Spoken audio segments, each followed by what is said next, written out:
Presiden Amerika Serikat Donald Trump balik menuntut Iran dengan meminta Teheran membayar kompensasi atas korban jiwa dan kerusakan.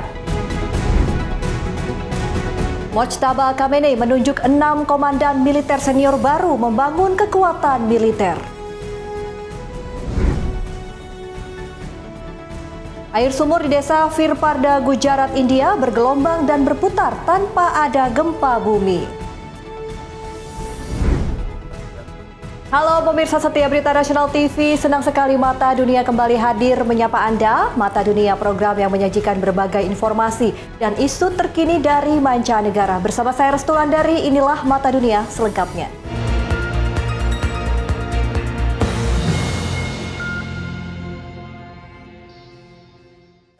Berita pertama pemirsa, Presiden Amerika Serikat Donald Trump balik menuntut Iran dengan meminta Teheran membayar kompensasi atas korban jiwa dan kerusakan diklaim terjadi selama puluhan tahun. Tuntutan ini muncul saat negosiasi pembukaan kembali Selat Hormuz. Presiden Amerika Serikat Donald Trump menuntut Iran membayar kompensasi atas korban jiwa dan kerusakan yang menurutnya disebabkan aktivitas Teheran selama puluhan tahun. Trump menyampaikan tuntutan ini melalui platform Truth Social miliknya Senin 10 Agustus 2026. Trump mengaku telah menginstruksikan perwakilan Amerika Serikat untuk memasukkan tuntutan kompensasi dalam perundingan dengan Iran. Salah satu disebut Trump adalah keluarga korban serangan terhadap kapal perang USS Cole pada tahun 2000. Serangan menewaskan 17 personel Angkatan Laut Amerika Serikat dan melukai 30 orang. Namun berdasarkan penyelidikan FBI, serangan USS Cole dikaitkan dengan Al-Qaeda, bukan Iran. Trump juga menuntut kompensasi atas korban dalam berbagai konflik, termasuk di Lebanon, Suriah, Yaman, dan Gaza. Ia menyebut korban demonstrasi di Iran dalam 50 tahun terakhir. Tuntutan Trump muncul setelah Iran lebih dulu meminta kompensasi atas kerusakan akibat konflik selama 5 bulan. Teheran menjadikan kompensasi perang sebagai salah satu syarat untuk membuka kembali Selat Hormuz. Iran juga menuntut penghentian operasi dan ancaman militer Amerika Serikat, pencabutan sanksi, serta pelepasan aset Iran yang dibekukan. Menteri Luar Negeri Iran Abbas Araghchi sebelumnya menyatakan Iran dan Oman hampir mencapai kesepakatan mengenai jalur pelayaran baru di Selat Hormuz. Di saat memanas tuntutan kedua pihak, Trump belum memastikan apakah Iran masih memiliki peluang mencapai kesepakatan dengan Amerika Serikat. Trump hanya menegaskan Amerika Serikat memiliki kemampuan melancarkan serangan besar-besaran jika menginginkannya.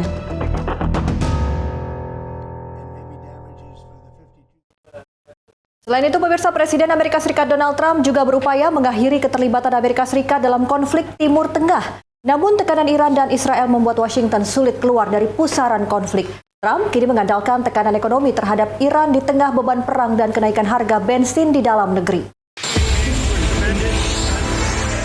Presiden Amerika Serikat Donald Trump berupaya meredakan konflik di Timur Tengah sebelum pemilu paruh waktu Amerika Serikat pada November 2026.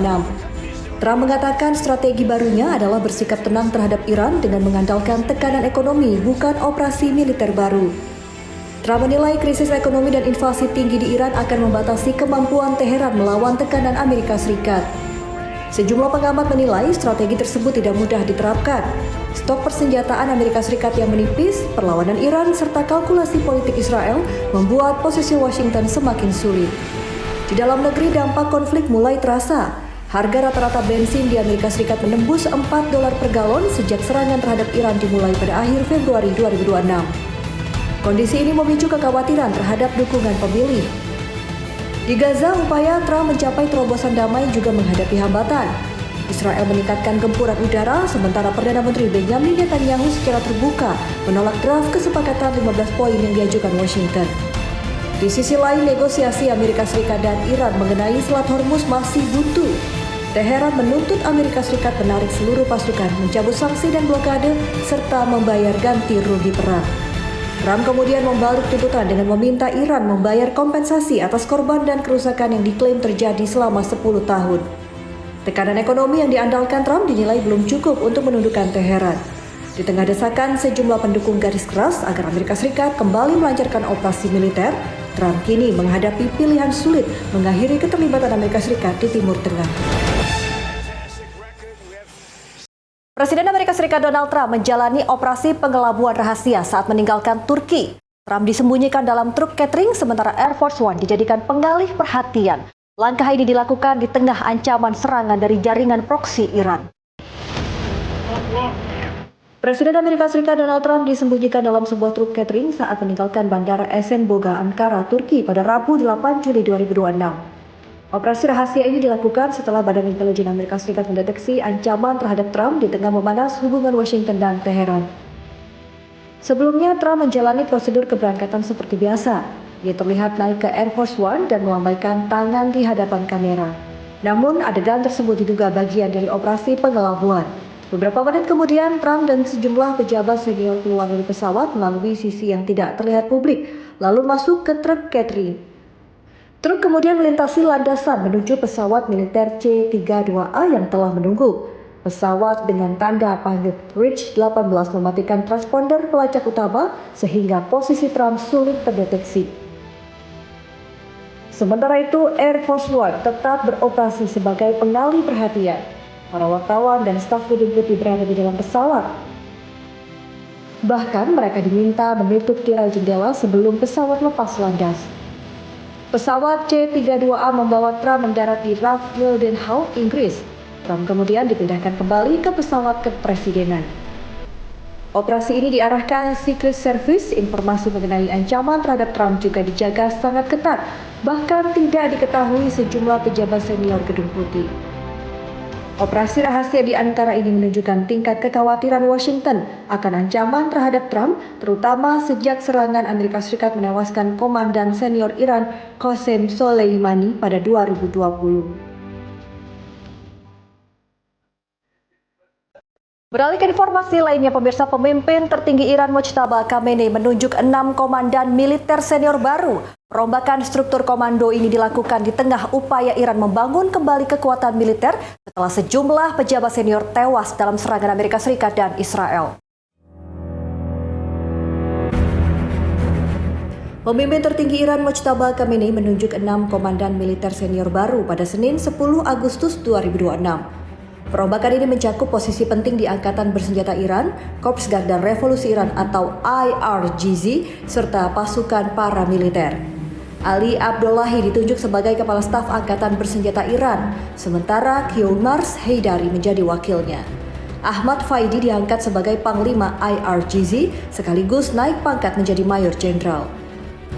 Sementara Mostafa Izadi menjadi Wakil Komandan IRGZ. Ali Asmaei memimpin Angkatan Laut IRGZ dan Hossein Taib ditunjuk sebagai Komandan Basij. Perombakan menjadi sinyal Iran mempersiapkan diri untuk konfrontasi berkepanjangan. Langkah ini dinilai berbeda dengan negara yang hendak mengakhiri konflik. Iran memperkuat struktur komando masa perang.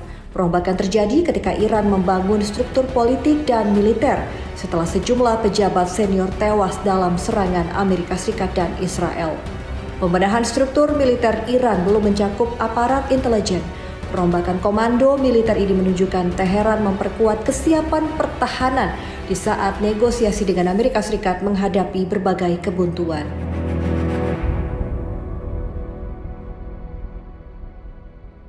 Pemirsa, informasi lainnya akan kami hadirkan usai jeda. Tetaplah bersama kami di Mata Dunia.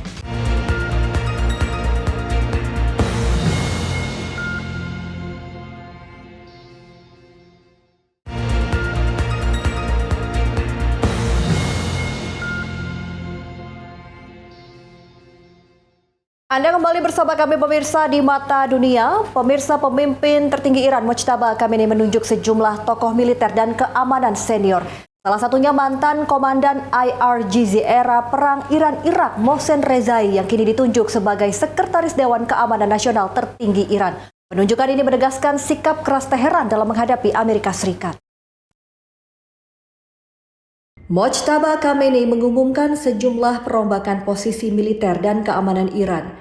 Salah satu paling menyita perhatian adalah kembalinya Mohsen Rezai ke panggung keamanan nasional.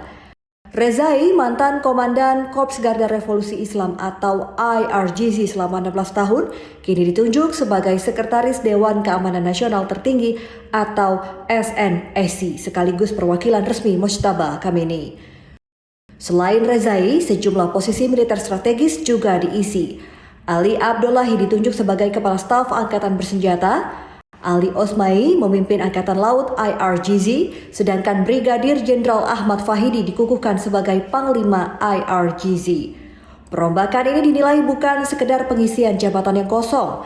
Langkah ini menunjukkan kepemimpinan Iran ingin memperkuat kohesi internal, sekaligus mempertahankan sikap keras menghadapi Amerika Serikat. Mohsen Rezai sendiri dikenal sebagai tokoh yang keras menolak konsesi kepada Washington. Ia juga pernah menentang rencana pembukaan Selat Hormuz dan menilai diplomasi tanpa tekanan balik akan dimanfaatkan Amerika Serikat.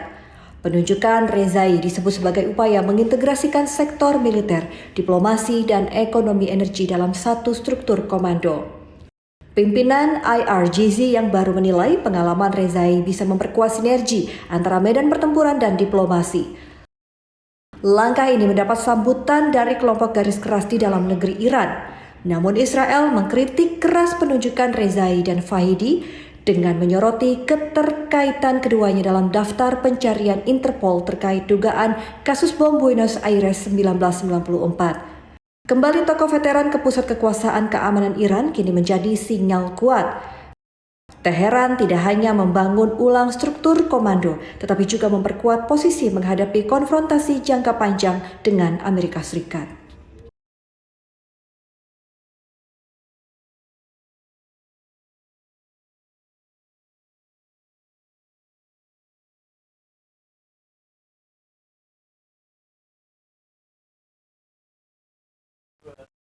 Berita selanjutnya pemirsa, Presiden Amerika Serikat Donald Trump angkat bicara setelah Perdana Menteri Israel Benjamin Netanyahu menolak rencana perdamaian Gaza. Meski mengakui ada perbedaan sikap, Trump menegaskan hubungannya dengan Netanyahu masih baik, sementara rencana perdamaian yang digagas Washington masih terus dibahas. Presiden Amerika Serikat Donald Trump menegaskan hubungannya dengan Perdana Menteri Israel Benjamin Netanyahu masih sangat baik. Pernyataan ini disampaikan pada Senin 10 Agustus 2026 setelah Netanyahu secara terbuka menolak rencana perdamaian Gaza yang digagas Board of Peace pimpinan Amerika Serikat. Netanyahu sebelumnya menyatakan militer Israel tidak akan menarik pasukan dari Gaza sebelum Hamas benar-benar dilucuti senjata. Netanyahu menolak gagasan pembentukan negara Palestina dan menegaskan tidak akan ada negara Palestina selama dirinya menjabat sebagai Perdana Menteri Israel. Sikap ini bertentangan dengan rencana 15 poin diajukan pemerintah Trump. Rencana ini mengatur pelucutan senjata kelompok bersenjata di Gaza, pembentukan badan pemerintahan Palestina baru, serta penarikan pasukan Israel secara bertahap. Mekanisme ini dirancang untuk mengakhiri konflik di Gaza yang berlangsung sejak Oktober 2023. Rencana menghadapi penolakan dari basis politik sayap kanan Netanyahu. Sejumlah anggota kabinet mendesak Netanyahu membatalkan proposal tersebut. Perbedaan sikap ini menunjukkan ada tantangan bagi Washington dalam mendorong perdamaian di Gaza. Terlebih, posisi Israel di Amerika Serikat semakin mendapat tekanan politik. Meski demikian, Board of Peace menegaskan rencana tersebut belum dibatalkan. Pembahasan dengan pihak Israel masih terus berlangsung. Trump kini dihadapkan pada dilema, mempertahankan hubungan dengan Netanyahu atau menekan Israel agar menerima rencana perdamaian yang digagas Washington.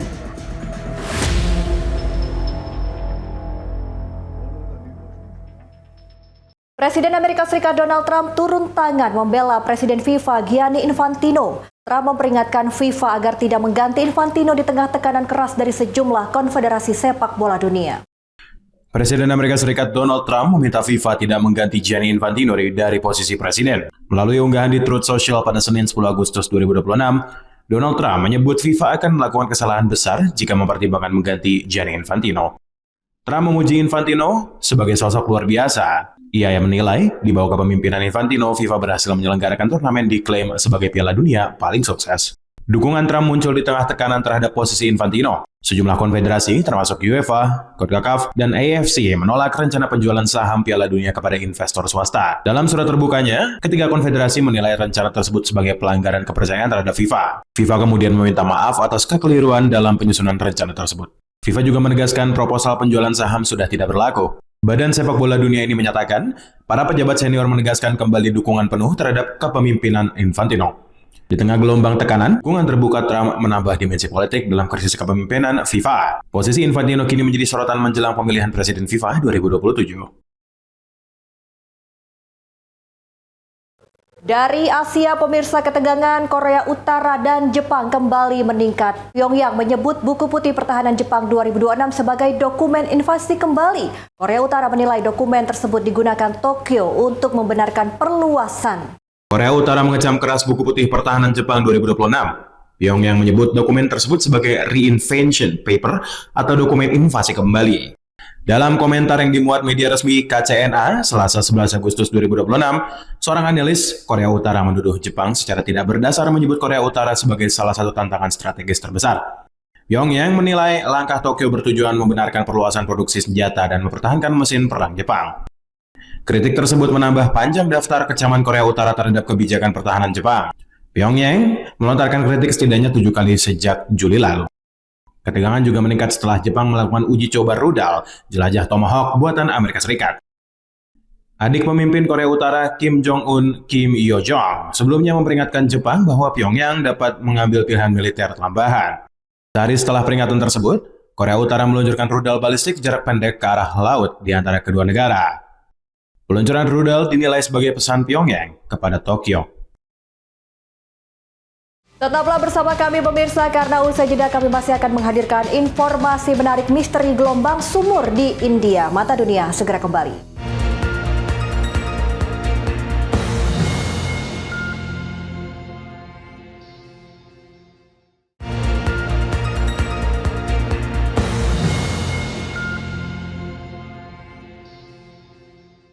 Anda kembali bersama kami pemirsa di Mata Dunia. Pemirsa, sebuah sumur di desa Virparda, Gujarat, India mendadak menjadi destinasi wisata. Air di dalam sumur bergelombang dan berputar tanpa ada gempa bumi. Fenomena misterius ini kini diteliti para ilmuwan.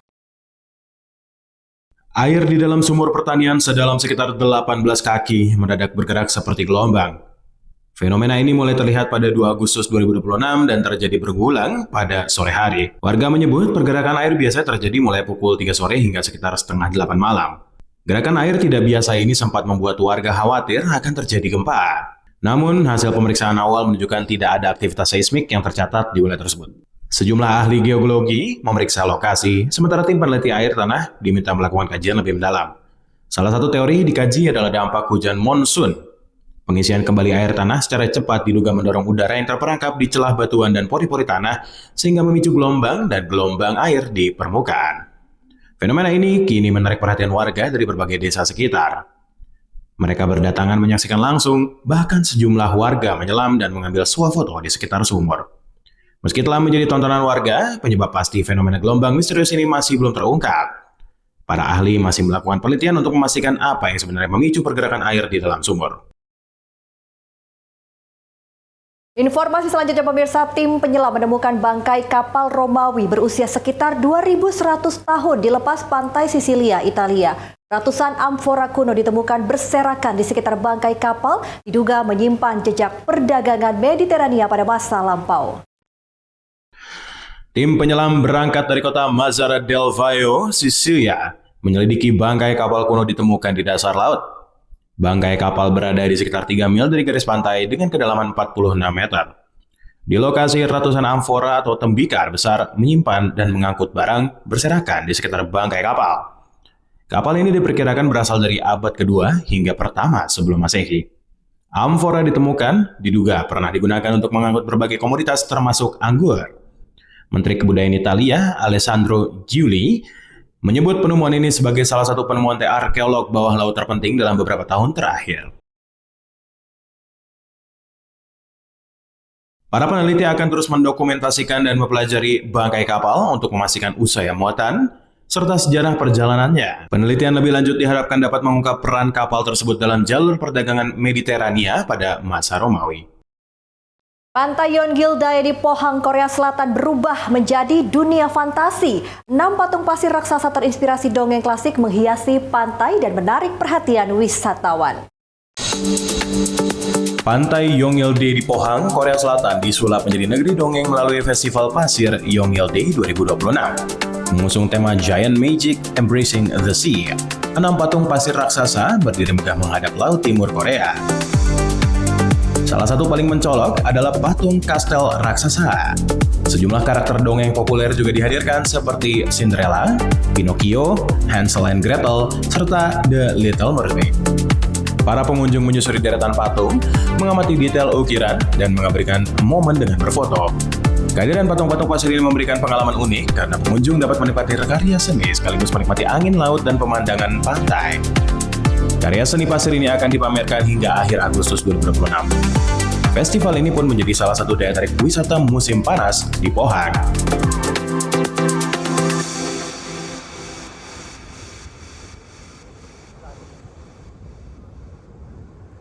Saya akan mengajak Anda pemirsa jalan-jalan ke Pakistan, di mana Pakistan ini merupakan negeri yang berdiri di atas dasar keislaman, menyimpan kisah panjang perjalanan Islam di Asia Selatan. Setiap wilayahnya menyimpan jejak sejarah yang memperkuat identitas Islam hingga kini. Lalu seperti apa keindahan Pakistan? Berikut tayangannya untuk Anda.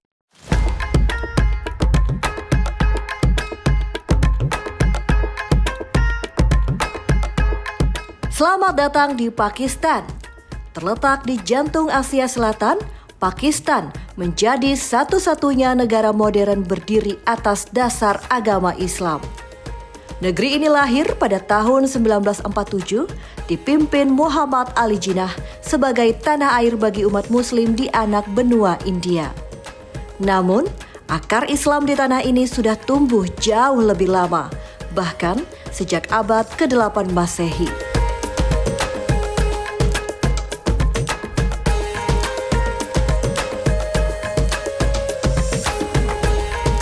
Islam pertama kali masuk melalui wilayah Sind ketika Panglima Muhammad bin Qasim menaklukkan kota Debal pada tahun 711 Masehi. Dari pelabuhan inilah ajaran Islam menyebar ke Multan, Punjab, dan wilayah barat laut. Sejak saat itu, Islam bukan sekedar keyakinan, tetapi juga menjadi fondasi budaya, pemerintahan, dan pendidikan di wilayah kelak bernama Pakistan. Dari kisah awal penyebaran Islam di masa lampau, perjalanan kini beralih ke wajah modern Pakistan. Kota dirancang khusus sebagai simbol kemajuan dan spiritualitas Islam. Inilah Islam Mabad, jantung pemerintahan sekaligus lambang kejayaan Islam masa kini.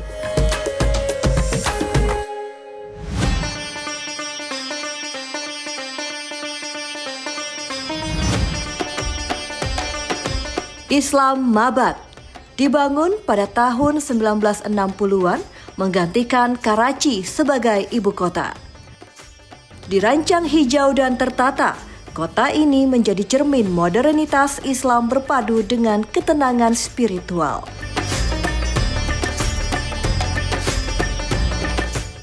Disinilah berdiri megah Masjid Faisal, hadiah dari Raja Faisal bin Abdul Aziz dari Arab Saudi. Merupakan masjid terbesar di Pakistan dan simbol persaudaraan Islam dunia. Bentuknya menyerupai tenda Baduy, melambangkan kesederhanaan sekaligus keagungan Islam di era modern.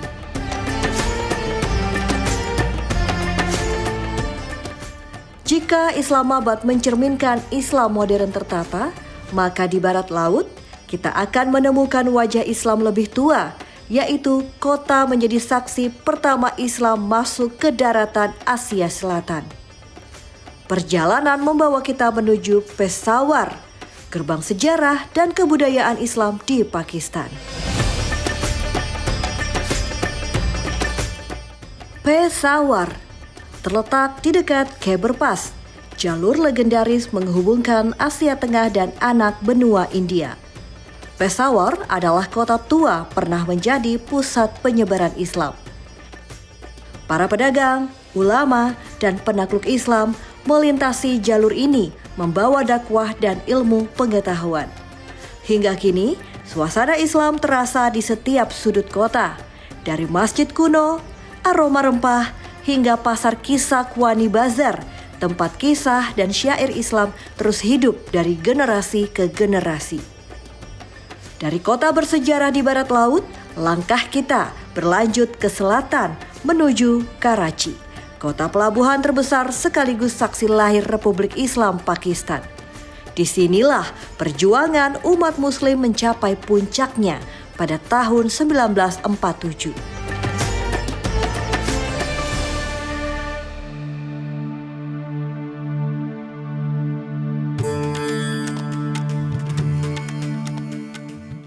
Sebagai kota terbesar di Pakistan, Karachi menjadi pusat ekonomi, perdagangan, dan sejarah perjuangan kemerdekaan. Di sini berdiri Mazar-e-Quaid, makam sang pendiri bangsa Muhammad Ali Jinnah. Bangunan putih bergaya kubus ini melambangkan semangat Islam yang bersih, kuat, dan berdaulat. Kini, Karachi menjadi rumah bagi jutaan Muslim dengan kehidupan yang dinamis dan semangat keislaman terus berkembang. Bila Karachi menandai kelahiran Islam modern, maka di Lahore kita diajak kembali ke masa keemasan Islam klasik, masa ketika kekaisaran Mughal menjadikan seni dan arsitektur sebagai wujud keimanan. Masjid Badshahi dibangun pada tahun 1673 oleh Kaisar Aurangzeb. Masjid Badshahi menjadi mahakarya arsitektur Islam Asia Selatan. Dengan kubah marmer putih, dinding merah bata, dan halaman luas, masjid ini mampu menampung lebih dari 50.000 jemaah. Bersebelahan dengan Lahore Fort, keduanya menjadi simbol kejayaan Islam dan kini tercatat sebagai warisan dunia UNESCO. Keindahannya memancarkan pesan abadi bahwa Islam tak hanya agung dalam keyakinan, tapi juga dalam seni dan budaya. Dari kemegahan kota Lahore, perjalanan berlanjut jauh ke selatan Punjab.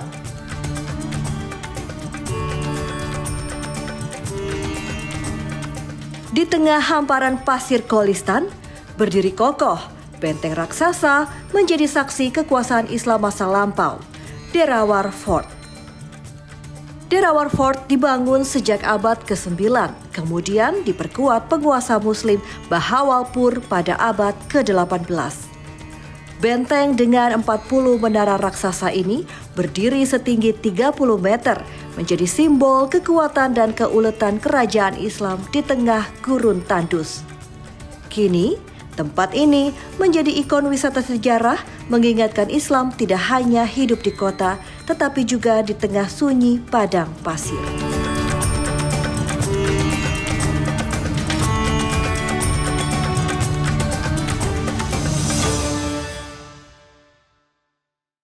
Dari Islamabad yang modern hingga Peshawar penuh sejarah, dari Lahore yang megah hingga Derawar Fort di padang gurun, Pakistan memperlihatkan satu hal yang sama, yaitu Islam hidup dalam setiap jengkal tanah dan napas masyarakatnya. Negeri ini menjadi saksi perjalanan panjang Islam terus berkembang dari masa lalu, kini, hingga masa depan.